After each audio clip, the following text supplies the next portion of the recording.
তেন দুষ্টং নদী চ খল সংযমন অবতার কৃষ্ণ কদম্ব অধিরুজ্জ ততঃ অতিতুঙ্গম আস্ফাট্ট গাঢ়রসন নিপতৎ বিষৌদে তম চন্দ্রবেগ বিষবীর্যম অপেক্ষতেন দুষ্টং নদীম চ খল সংযমং অবতার কৃষ্ণ কদম্বধীরুচ্চ ততঃ অতিতুঙ্গম আস্ফুট গাঢ়রসন নিপতৎ বিষৌদে। অনুবাদ সবাই বলুন। কালীয় নাগ তার ভয়ঙ্কর শক্তি সম্পন্ন বিষে কিভাবে যমুনা নদীকে দূষিত করেছিল, শ্রীকৃষ্ণ তা অবলোকন করেছিলেন। যেহেতু বিশেষত খল অসুরগণকে দমন করবার জন্য চিন্ময় জগৎ থেকে পরম পুরুষোত্তম ভগবান শ্রীকৃষ্ণ অবতরণ করেছিলেন। তাই ভগবান অবিলম্বে একটি সুউচ্চ কদম্ব বৃক্ষের শীর্ষে আরোহণ করলেন। আরোহণ করে নিজেকে যুদ্ধের জন্য প্রস্তুত করলেন। তিনি তার কোমর বন্ধনীকে দৃঢ় করলেন, তার বাহুতে চাপড় মারলেন এবং তারপর সেই বিষাক্ত যমুনার জলে নিপতিত হলেন। তাৎপর্য, আচার্যগণের মতানুসারে কালীর সঙ্গে যুদ্ধের প্রস্তুতি রূপে শ্রীকৃষ্ণ তার কেশগুচ্ছকেও দৃঢ়ভাবে বেঁধেছিলেন। এইভাবে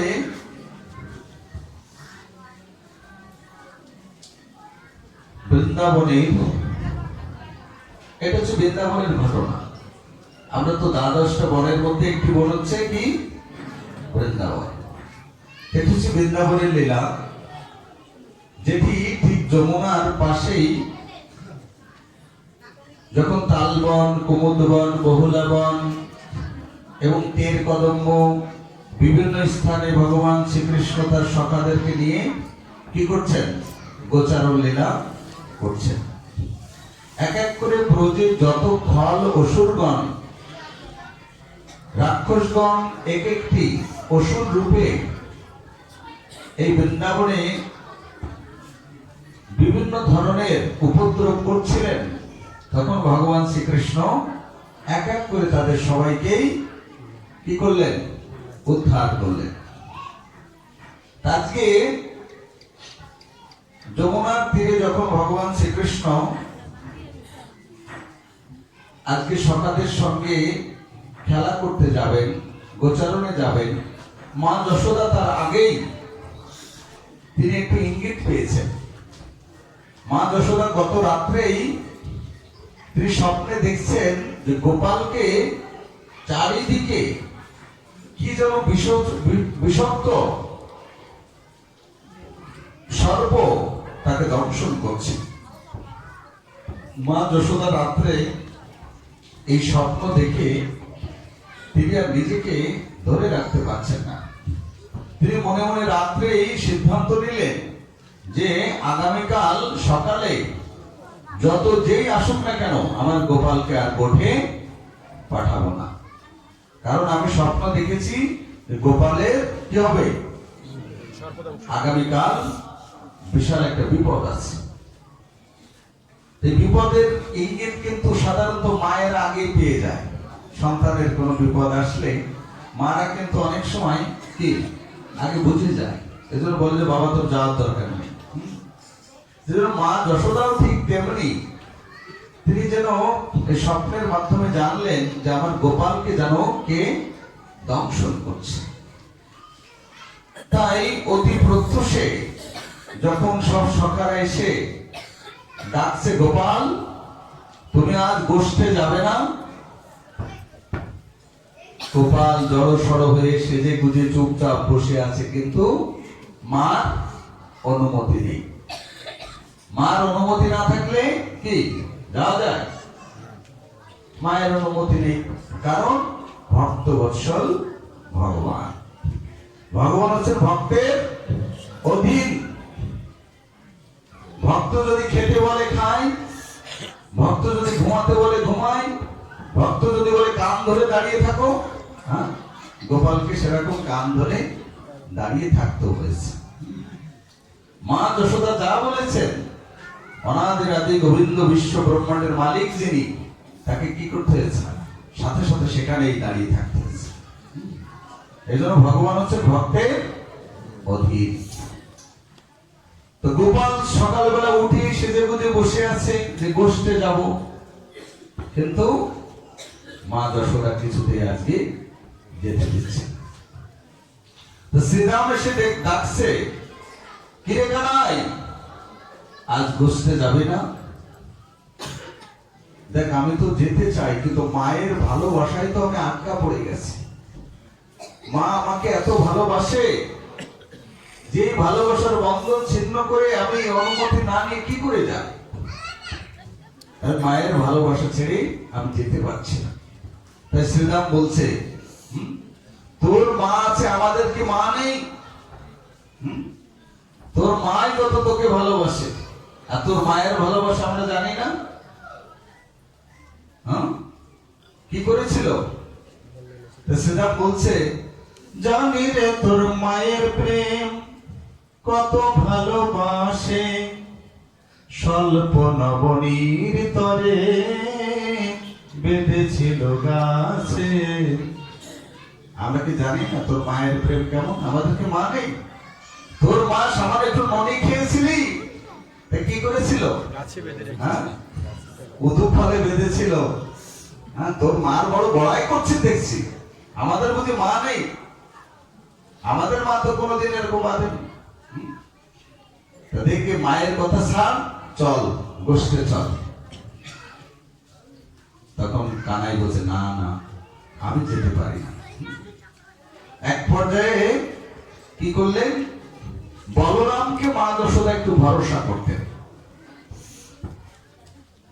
তো সব সখারা গিয়ে বলরামকে ধরেছে, দাদা বলাই দাদা তুমি কানাইকে এনে দাও, আর কানাই যদি গোষ্ঠে না যায়, গোচারণে না যায়, তাহলে আমাদের সমস্ত আনন্দ মাটি হয়ে যাবে, আমরা কোনো আনন্দই করতে পারবো। তো বলরাম বলছে যে দেখো কানা, এই ছিলাম আমি তো আজকে যেতে পারবো না, আমার একটা বিশাল তাড়া আছে। তো তোমরা দেখো গোপালকে নিয়ে আসতে পারো কিনা, আমি বলে দিচ্ছি। তো বলরাম যখন মা যশোদাকে এসে বলে দিলেন যে যশোদা মা তুমি চিন্তা করো না, আমি আছি তো, আর আমি না থাকলেও কৃষ্ণের কোনো ভয় নেই, তুমি কোনো চিন্তা করো না। কানাই তখন বলছে, তুই আসিস মানে? তুই যখন গোষ্ঠে যাস, দৌড়াতে দৌড়াতে খেলাধুলা করতে করতে যখন ক্লান্ত হয়ে পড়িস, তখন তো আমার পার্টিতে দিতে হয়, আমার তো তোর চরণ সেবা করতে হয়, তুই আমার কি সেবা করবি? তুই আমার বড় বড়াই করছিস।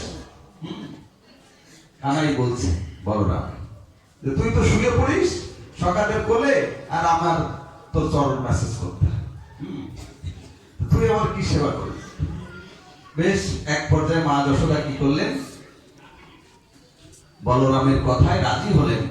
কিন্তু বলরাম আজকে কৃষ্ণকে ভাগিয়ে আনলেন বটে, কিন্তু আজকে এই খেলাতে বলরাম ছিলেন না, বলরাম অন্যত্র গমন করেছেন। কানাইকে নিয়ে সমস্ত সখা শ্রীরাম, সুদাম, ধাম, বসুদাম, বটু, হ্যাঁ সবাই কি করছে, সুবল সবাই নিয়ে গেছে আজকে বৃন্দাবনে, হ্যাঁ যমুনার তীরে মদন মোহনের পাশে। মদন মোহনের পাশেই সে যমুনার তীরে তারা কি করছে, বল নিয়ে খেলাধুলা করছে। খেলাধুলা করতে করতে এক পর্যায়ে কৃষ্ণ নিজে ইচ্ছা করেই তিনি সে বলটি কি করলেন, যমুনার জলে নিক্ষেপ করলেন। কেন? এর আগে ভগবান শ্রীকৃষ্ণ জানতে পেরেছেন যে যমুনার জল অত্যন্ত বিষাক্ত হয়ে গেছে। ওই যমুনার উপর দিয়ে যদি কোনো পশু পাখি কীট পতঙ্গ যাচ্ছে, ওই বিষের ধোঁয়ায় তারা সেখানে পড়ে মারা যাচ্ছে। এমনকি কিছু গোপসখা এবং বানর, গাভী তারা যমুনার জল পান করে সেখানেই পতিত হয়ে আছে। কৃষ্ণ এই সংবাদ পেয়ে চিন্তা করলেন যে সর্বনাশ, এ তো কালীয় নাগের কাজ। এই কালীয় নাগ ছিল কোথায়? রমণক দ্বীপে। সে সমুদ্রের একটা দ্বীপ, নাম হচ্ছে রমণক দ্বীপ। সে রমণক দ্বীপে কালীয় নাগ থাকতো। সেখানে আবার একটা ঘটনা আছে। এই কালীয় নাগ যখন রমণক দ্বীপে ছিল, তখন গরুড় চেনেন তো, ভগবান বিষ্ণুর বাহন। এই গরুড় কি করতেন, গরুড়ের খাবার আবার সাপ আবার গরুড় খেয়ে ফেলতে পারে, আবার মাছও খায়, আবার সাপও খায়। এখন গরুড়ের ওই রমণক দ্বীপে একটা কথা ছিল যে সমস্ত সাপেরা বা যারা আছে সবাই মাসে মাসে তাকে একটা খাবার প্রস্তুত করে দিতে হবে। সবার ফ্যামিলি থেকে, পরিবার থেকে খাবার দিতে হবে। মাসে মাসে খাবার খেতে আসতো। কিন্তু কালীয় নাগের বেলায় যখন আসলো, তখন এই কালীয় নাগ বলছে না, বরঞ্চ ওর খাবার আমি খেয়ে ফেলবো। এই গরুড় আর কালীয় নাগ ছিল কিন্তু মাস্তাতো ভাই। মাস্তাতো ভাই ছিলেন মাসির ছেলে। এই কালীয় নাগের মার নাম হচ্ছে কদ্রু, আর গরুড়ের মার নাম হচ্ছে বিনতা। এরা ছিল দুই বোন। এদের মধ্যে আবার একদিন কম্পিটিশন হয়েছিল। কি কম্পিটিশন? কদ্রু বলছে যে দূরে একটা ঘোড়া দেখা যাচ্ছে, ঘোড়াটা সাদা না কালো? তো বিনতা দেখছে যে না সাদাই। যে সঠিক করে বলতে পারবে, যার কথা ঠিক হবে। কদ্রু বলছে ওটি কালো, আর বিনতা বলছে সাদা। তো বলছে যারটা ঠিক হবে না সে তার দাসী হবে। ঠিক আছে? যদি কদ্রু জিতে যায়, দাসী হবে কে? বিনতা। আর বিনতা যদি জিতে যায়, তাহলে কি? কদ্রু হবে দাসী। কিন্তু কি হয়েছে, এখানে সততা করেছে কদ্রু সততা করে, মানে ম্যাজিকের মাধ্যমে কায়দা করে সেই সাদা ঘোড়াটাকে কালো বানিয়ে দিয়েছে। আর সব বিচারকরা গিয়ে যখন দেখছে, তখন দেখছে যে না সত্যি কালো ঘোড়া, কিন্তু মূলত সাদা ঘোড়া ছিল। কিন্তু ছলনা করে গরুড়ের মাকে দীর্ঘদিন কদ্রু কি করেছিলেন, দাসী বানিয়ে রেখেছিলেন। গরুড়ের অনেক দিনের ক্ষোভ যে আমার মাকে বিনা দোষে দাসী করেছ, আমি এর প্রতিশোধ নেব। তাই গরুড় পরবর্তীতে বড় হয়ে কি করলেন, বলছে যে এই কদ্রুর ছেলেমেয়েরা তো সব সাপ, বলছে তোমাদেরকে আমি প্রতি মাসে মাসে খাবো, আর যদি না দাও তাহলে তোমাদের কপালে কষ্ট আছে। এইভাবে প্রতি মাসে মাসে গরুরকে খাবার দিত।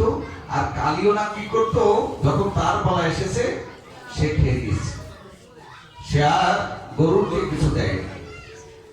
এবার গরুর এসে দেখছে কি ব্যাপার, কে করলো এই কার্যটি? তো বলছে কালীয় নাগ। এবার কালীয় নাগের সাথে গরুর ভাই ভাই। হ্যাঁ, তখন মানে সাপ আর গরুর একবার কি বলে এটা,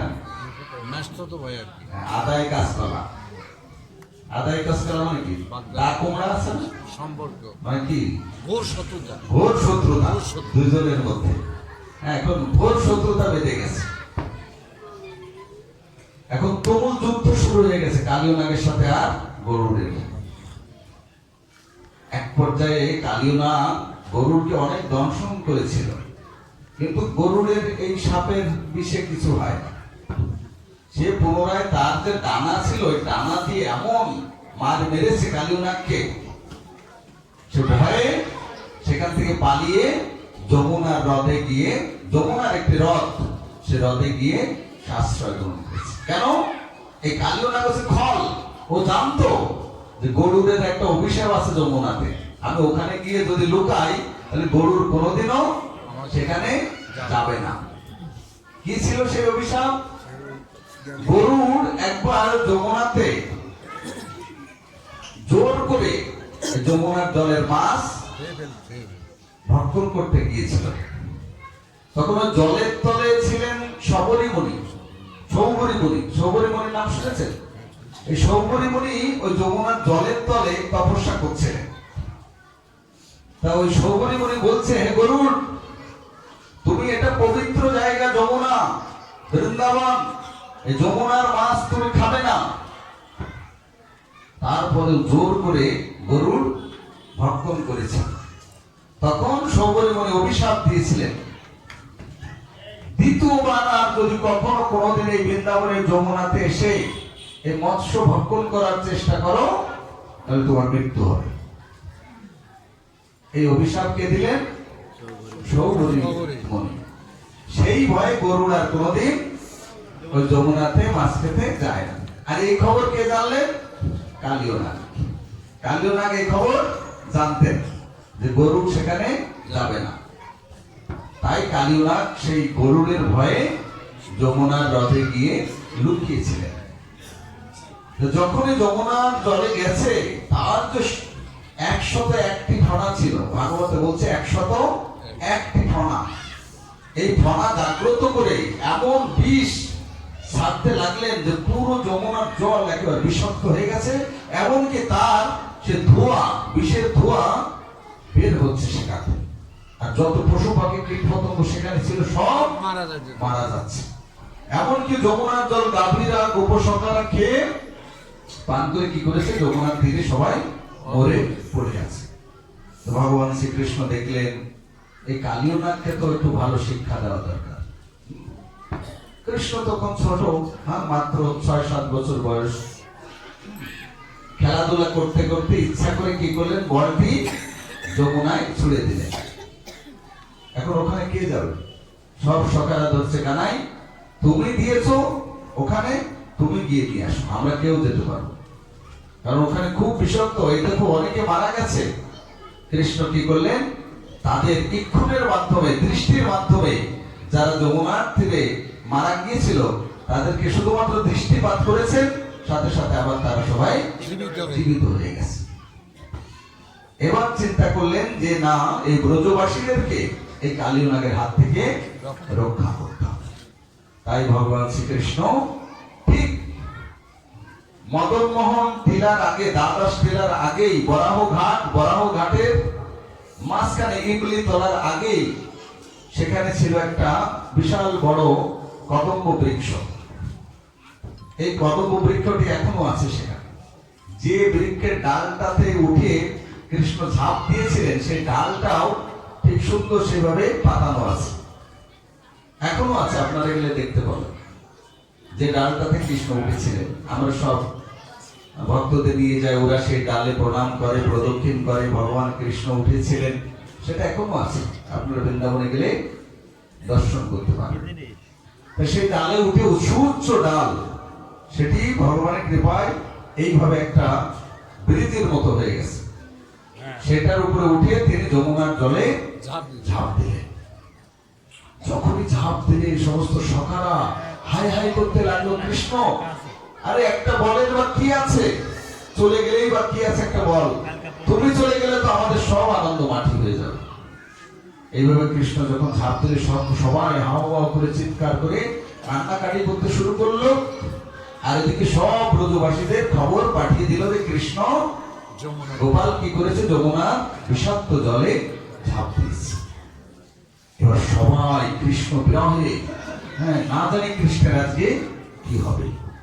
মা যশোদা নন্দ বাবা ক্রন্দন করছেন। আস্তে আস্তে ব্রজবাসীরা সবাই সে যমুনার তীরে চলে এসেছে।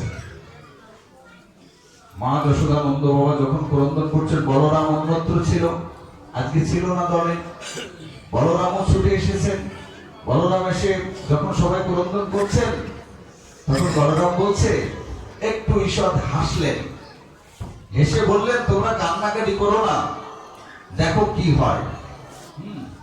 এক পর্যায়ে কি করলেন, ভগবান শ্রীকৃষ্ণকে যখন নদী সেই যমুনার জলে ঝাঁপ দিলেন, কালীয় না এই শব্দ শুনে তিনি বুঝতে পারলেন যে অনধিকার কে আমার এই জলে প্রবেশ করেছে। তখন সে বিশাল ক্রোধান্বিত হলেন। ক্রোধান্বিত হয়ে 100 ফণা তুলে তখন সে বিশাল গর্জন করতে লাগলেন আর বিষ নিক্ষেপ করতে লাগলেন। ভগবান শ্রীকৃষ্ণ ছোট একটি বালক, তাকে দেখে মনে করলেন এই বালক আমার সঙ্গে যুদ্ধ করতে এসেছে। সাথে সাথে গোপালকে কি করলেন, তার লেজ দিয়ে বেষ্টন করে ফেললেন, বেঁধে ফেললেন।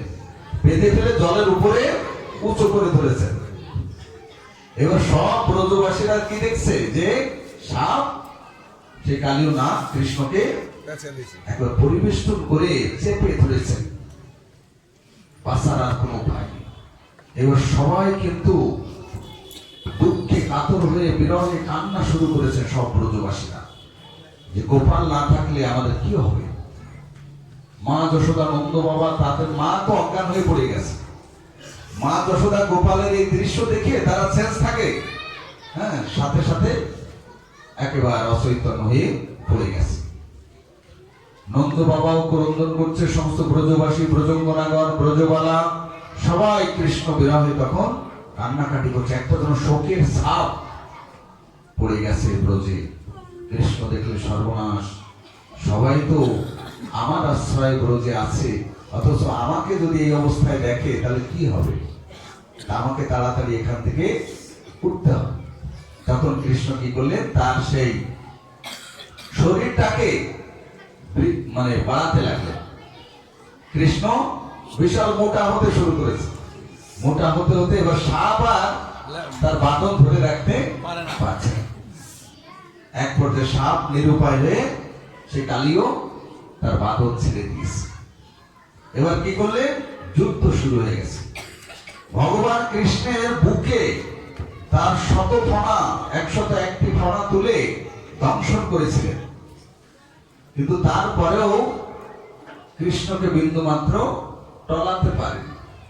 যখন দেখছে এই বিষধর সাপ কিছুতেই দমন হচ্ছে না, ভগবান এক একটি সে ফণার উপরে উঠছেন আর তাকে এমন করে নৃত্য করছেন যে সাথে সাথে সে অবনত হয়ে যাচ্ছে।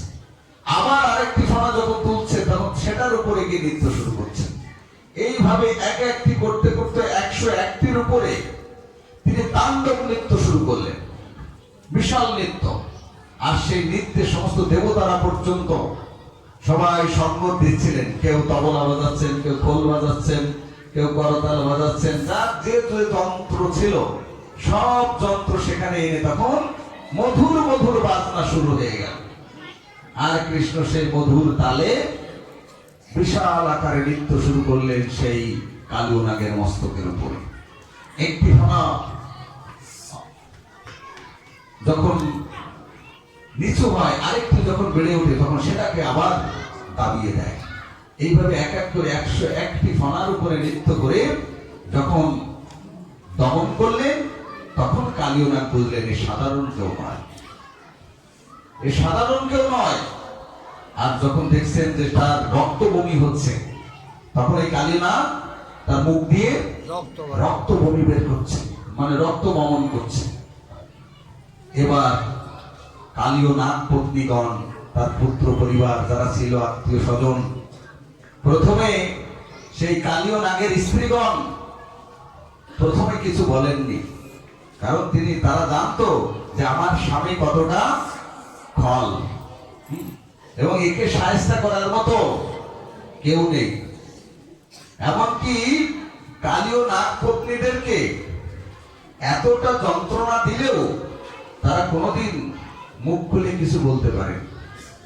দেখবেন যে কিছু কিছু নারীরা যদি, যে স্বামীরা তার নারীদেরকে খুব অত্যাচার করে বা মারে ধরে বা কষ্ট দেয়, তারা কি মনে মনে কি বলে, যদি দেখে যে আমার স্বামীকে অন্য কেউ এসে ভালো মতো দিচ্ছে, যে ওকে তো কোনোদিন আমি সাহায্য করতে পারলাম না, আমার উপরে এত অত্যাচার করলো, আজকে ঠিক আছে ভালো মানুষের পাল্লায় পড়ছে, এবার ভালো করে দিই।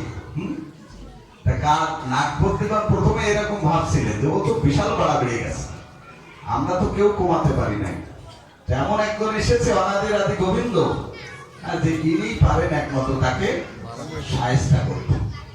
তাই মনে মনে এরকম বলছিলেন, ঠিক আছে দিক একটু ভালো করে। যখন এক পর্যায়ে দেখছেন যে রক্ত বমন হয়ে যাচ্ছে, তখন স্ত্রীগণ আর ধৈর্য ধরে থাকলেন না। তখন সাথে সাথে ভগবানের চরণারবিন্দে এসে কি করলেন, প্রণতি নিবেদন করে বারবার ক্ষমা প্রার্থনা করছেন আর ভগবানের স্তুতি করছেন। তখন নাগ পত্নীগণ ভগবানের বিশাল স্তুতি করতে লাগলেন। হে প্রভু, আপনি ভক্ত বৎসল, আপনি ভক্তির অধীন, আমরা বৃন্দাবনে এসেছি, এ খল এ অসুর এ আপনাকে চেনে না, আপনাকে জানতে পারে নাই, তাই আপনি কৃপা করে তাকে ক্ষমা সুন্দর দৃষ্টিতে দেখুন। বহু ভাবে বিনতি করেছে, স্তব স্তুতি করেছেন। এই জন্য কি বলছে, ওই যে কীর্তনে একটা কি আছে, জয় জয় নাগপত্নীগণ ভক্তিতে যাহারা পাইল গোবিন্দ চরণ। এই নাগপত্নীগণ ভক্তি স্তোত্র করার মাধ্যমে গোবিন্দের চরণ সাক্ষাৎ লাভ করেছিলেন। তারপর তাদের স্তুতিতে সন্তুষ্ট হয়ে ভগবান তখন কালীয় নাগকে ক্ষমা করে দিলেন এবং বললেন, যাও তোমার সদল বলে স্ত্রী পুত্র পরিবার সবাইকে নিয়ে, আত্মীয় স্বজন সব নিয়ে এই যমুনা ছেড়ে এখনই চলে যাও। এই নাগ পত্নীগণ, কালীয় নাগ, এরা সবাই ভগবান শ্রীকৃষ্ণের অর্চন অভিষেক আদি করে ধূপ দীপ আদি দিয়ে তার ভগবান শ্রীকৃষ্ণকে আরতি করেছিলেন, পূজন করেছিলেন। করবার পরে ভগবান শ্রীকৃষ্ণ বললেন, ঠিক আছে, আমি তোমাদের ক্ষমা করে দিলাম, তবে তোমরা বৃন্দাবনে থাকতে পারবে না, এই যমুনাতে থাকতে পারবে না, তোমরা আবার সেই সমুদ্রের নমনক দ্বীপে চলে যাও। তখন কালীয় নাগ মৃদু মৃদু সুরে বলছে, প্রভু সেখানে তো গরুর রয়েছে, ও তো আমাকে আবার মারবে, সুতরাং আপনি আমাকে যেতে বলবেন না। ভগবান শ্রীকৃষ্ণ বলে, তোমার কোনো ভয় নেই, আমার পদচিহ্ন তোমার মস্তকের উপরে আছে। যখনই গরুর এসে দেখবে আমার পদচিহ্ন তোমার মস্তকে আছে, তখন তোমাকে দূর থেকে প্রণাম করবে, তোমাকে আর কোনোদিন খেতে আসবে না এবং তোমার সঙ্গে কোনো বিরোধ করবে না, কারণ আমার পদচিহ্ন থাকলে গরুর সবসময় সম্মান প্রদর্শন করবে, তুমি যাও। এই বলার পরে কালীয় নাগ যমুনা থেকে তার সদলবল সবাইকে নিয়ে তখন তিনি সেই রমণক দ্বীপে চলে গেলেন। এখন প্রশ্ন, এই কালীয় নাগের মস্তকের উপরে ভগবান কেন নৃত্য করলেন? কেন নৃত্য করলেন? কারণটি কি? হ্যাঁ, এর বিশেষ তাৎপর্য রয়েছে। সেটি হচ্ছে এই কালীয় নাগ পূর্ব জন্মে কি ছিলেন? এই কালীয় নাগ পূর্ব জন্মে ছিলেন কুশীনর নগরের বিষধর্মী রাজা। সে রাজার নাম ছিল বিষধর্মী রাজা, কুশীনর নগর। এই কুশীনর নগরের রাজা ছিলেন বিষধর্মী। এই বিষধর্মী রাজার অত্যন্ত সুন্দর একটি ফুলের বাগিচা ছিল, সুন্দর একটি ফুলের বাগিচা, যেটা তিনি অত্যন্ত উপভোগ করতেন। আর সেই ফুলের বাগানে অনেক মালীরা সেবা করতেন। একদা এক বৈষ্ণব, মহান বৈষ্ণব, তিনি এই বাগিচাতে এসে একটি গাছের তলায় আশ্রয় গ্রহণ করেছিলেন। কিন্তু সেই বৈষ্ণবকে দেখতে ছিল অত্যন্ত মানে কুৎসিত, এবং তার সর্ব অঙ্গে ঘা, কুণ্ড যশা, ঠিক সারা গায়ে কুণ্ড যশা, গলে পুঁজে পুজ রক্ত বের হচ্ছে, পুজ রক্ত তার সারা অঙ্গ দিয়ে বের হচ্ছে। এই দৃশ্য দেখে মালীরা রাজাকে গিয়ে বললেন, হে রাজন, এমন একজন ব্যক্তি আমাদের বাগিচাতে এসেছে, একবার সব দুর্গন্ধ হয়ে যাচ্ছে, সে লোকটার পা পচে রক্ত, পুজ রক্ত বের হচ্ছে, গা থেকে পুজ রক্ত বের হচ্ছে, তাই তো তাকে এখনই এই বাগিচা থেকে বের করে দাও। প্রথমে গিয়ে বিনয় করো, তাতে যদি না দেয় তাহলে ধরে তাকে অন্যত্র পাঠিয়ে দাও। বিভিন্ন ভাবে প্রথমে এসে বলেছে যে ব্যাপার, আপনি এখান থেকে স্থান ত্যাগ করুন, এই ফুলের বাগানে থাকা যাবে না। তখন সে সাধু বাবা বলছেন, আমি কি করে যাবো, আমি তো উঠতে পারি না, চলতে পারি না, আমার অবস্থা খুব খারাপ। এই কথা বললে তখন তাকে ধরে কি করেছে, বাইরে, তার বাগিচার বাইরে একটি গাছতলায় রেখে এসছে। রেখে আসলে এই যে বৈষ্ণব নিন্দা এবং ঘৃণা, এর মাধ্যমে রাজা বিষধর্মীর একটা বিশাল অপরাধ হয়ে গেল। আর এই অপরাধের ফলে রাজা বিষধর্মীর সারা অঙ্গে কুণ্ডজোষা, অর্থাৎ সারা গায়ে কি বলে কুষ্ঠরোগ, কুষ্ঠরোগ হয়ে গেছে। সারা গায়ে সেই ওই ব্রাহ্মণের মতো ওরকম পুজ রক্ত ঘা হয়ে গেছে রাজা। রাজা তো বুঝতে পারছেন আমার অপরাধ কোথায়। তো সমস্ত বৈদ্য, ডাক্তার, কবিরাজ সব ডাকা হয়েছে। ডাকার পরে সবাই সিদ্ধান্ত দিলেন, কবিরাজ বর্গ, যে আপনার এটি সারবে যদি আপনি ব্রহ্মার সরোবর থেকে রাজহংস ধরে আনতে পারেন। ব্রহ্মার সরোবর, ব্রহ্মা যেখানে বিহার করেন, সেই সরোবর থেকে একটি রাজহংস নিয়ে আসতে হবে।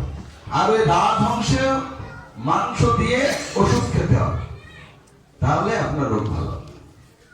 বেশ, এবার রাজামশাই যে কোনো প্রকারে সেই ব্রহ্মা সরোবরে, সেই পদ্ম সরোবরে ব্রহ্মা সেখানে গেছে, গিয়ে একটা রাজহংস ধরে নিয়ে এসছে।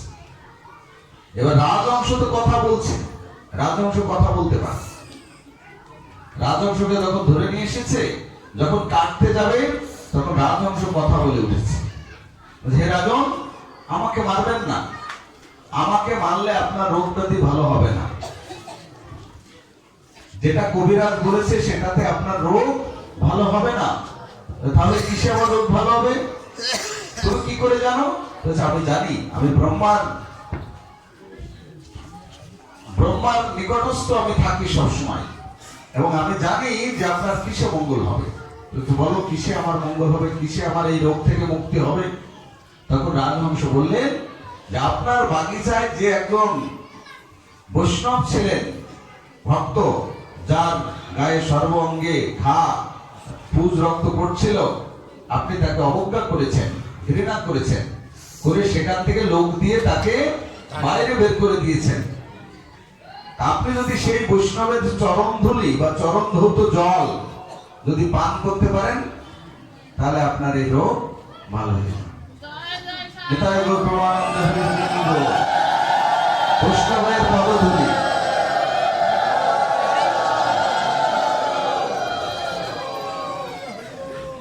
চৈতন্য চরিতামৃতে কি বলছেন?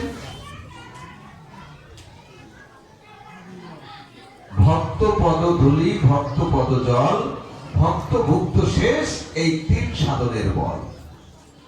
এই সাধন ভজনের বল আছে তিনটা। কি কি? ভক্ত পদ ধূলি, ভক্ত পদ জল, আর ভক্ত ভুক্ত অবশেষ, এই তিন সাধনের বল চৈতন্য চরিতামৃতে বলছে কৃষ্ণদাস কবিরাজ গোস্বামী পাদ। তাই রাজহংসটি যখন বললেন যে আপনি এই বৈষ্ণবের পদধৌত জল পান করুন, তখন খুঁজতে খুঁজতে রাজামশাই কি করলেন, সেই বৈষ্ণবের নিকটে পৌঁছে গেলেন। গিয়ে বলছেন, হে বৈষ্ণব ঠাকুর, আপনার চরণ ধৌত জল আমার খুব দরকার। ঠিক আছে, নিয়ে যাও। চরণ ধৌত জল নিতে গিয়ে দেখে পা তো ফসা, মানে পচে পুজ রক্ত পড়ছে।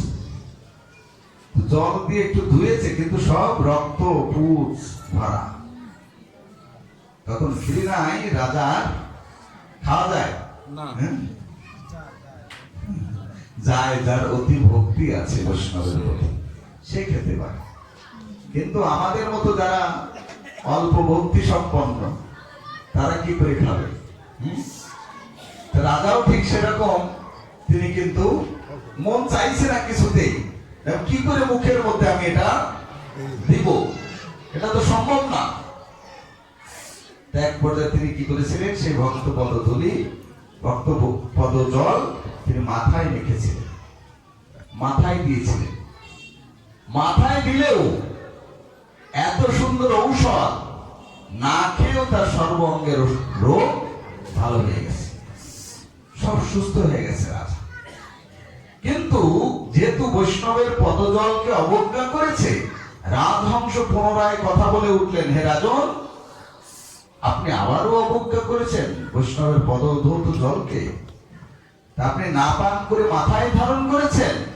এত করুণ স্বভাব আপনার, এত সর্বোচিত বিষধর সাপের মতো আপনি বারবার বৈষ্ণবদেরকে আপনি অবজ্ঞা করে চলেছেন, তাই আমি অভিশাপ দিচ্ছি, আপনি বিষধর সর্প হয়ে জন্মগ্রহণ করুন। তখন এই বিষধর্মী রাজা, সে রাজহংসের অভিশাপে তিনি কি হলেন, পরবর্তীতে কালীয় নাগ হয়ে জন্মগ্রহণ করেছিলেন। তো যখন বারবার প্রার্থনা করেছিলেন, প্রার্থনা করলে তখন এই রাজহংস বলেছিলেন যে তোমার মঙ্গল হবে, যেহেতু তুমি মস্তকে ধারণ করেছে, খাওনি, ভক্ত পদ ধুলি, ভক্ত পদ জল মাথায়ও ধারণ করে, ভগবান তাকে কৃপা করেন। তা তুমি সর্বজনে লাভ করলেও ভগবান শ্রীকৃষ্ণ তোমার ওই মস্তকে, যেখানে তুমি বৈষ্ণব পদধৌত জল ধারণ করেছো, সেখানে ভগবান নৃত্য করবেন এবং তোমাকে উদ্ধার করবেন। এইভাবে ভগবান শ্রীকৃষ্ণ তিনি দাপর যুগে কালীয় নাগকে তিনি এই যমুনার জল থেকে মুক্ত করলেন এবং তাকে ভক্তিমান করলেন, তার মস্তকের উপরে তার চরণ চিহ্ন এঁকে দিলেন এবং তিনি নির্ভয়ে তিনি সেখানে বাস করতে লাগলেন। এক পর্যায়ে ভগবানের এই চরণ চিহ্নের জন্য সে অন্তিমে সে নিত্যধাম গোলক বৃন্দাবন তথা ভগবানের কাছে ফিরে গেলেন। নিতাই গৌর প্রেমানন্দে হরি।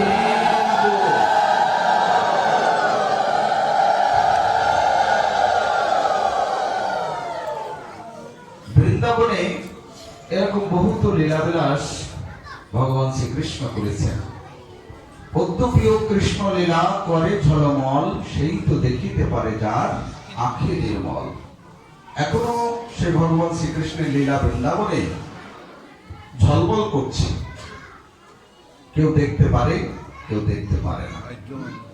যার আঁখি নির্মল হয়েছে, পবিত্র হয়েছে, সে দেখতে পারে। যেমন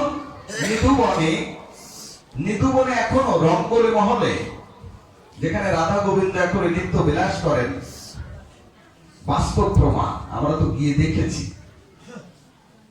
এই রঙ্গলি মহল নিধুবনের মধ্যে একটি জায়গা, যেখানে ভগবান শ্রীকৃষ্ণ ললিতা বিশাখার সখীবৃন্দ রাধারানীকে নিয়ে এখনো নিধুবনে রাসলীলা করেন।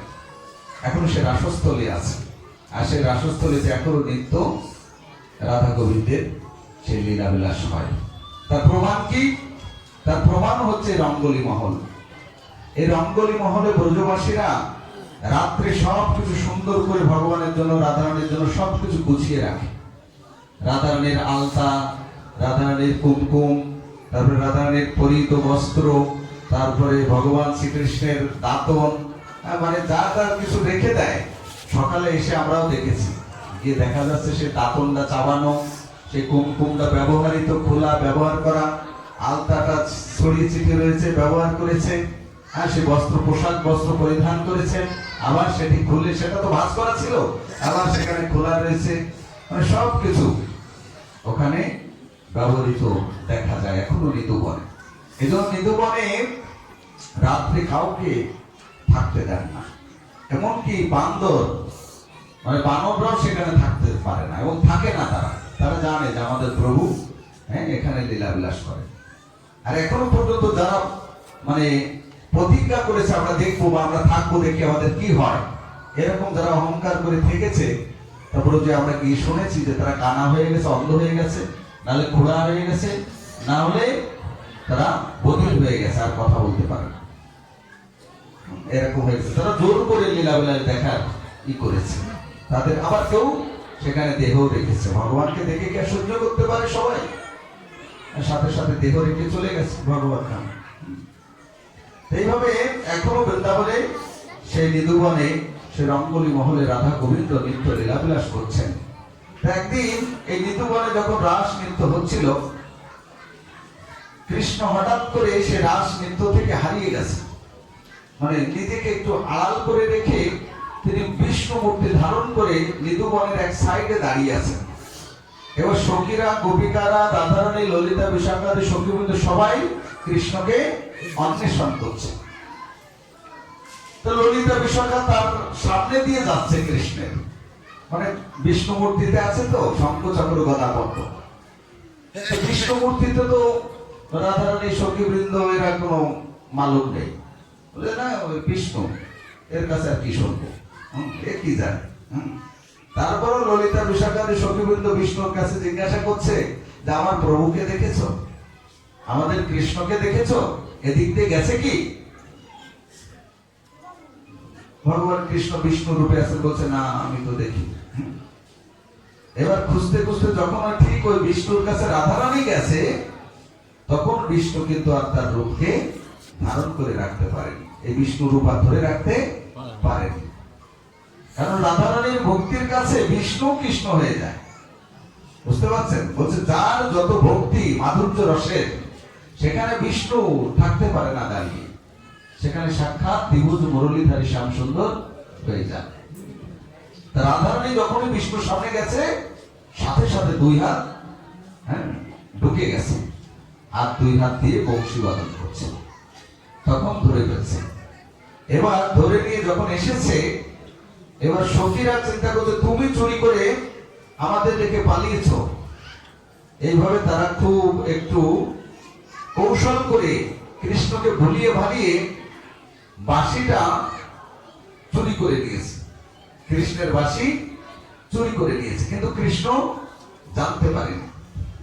একজনের কাছে আরেকজন, আরেকজনের কাছে আরেকজন দিয়ে বাঁশি আর নেই। কৃষ্ণ এবার খুঁজছে কি ব্যাপার, আমার বাঁশি কোথায়? বলে না তো আমরা জানি না, কারোর কাছে নেই। বংশী চুরি লীলা, এই নিধুবনে বংশী চুরি লীলা হয়েছিল।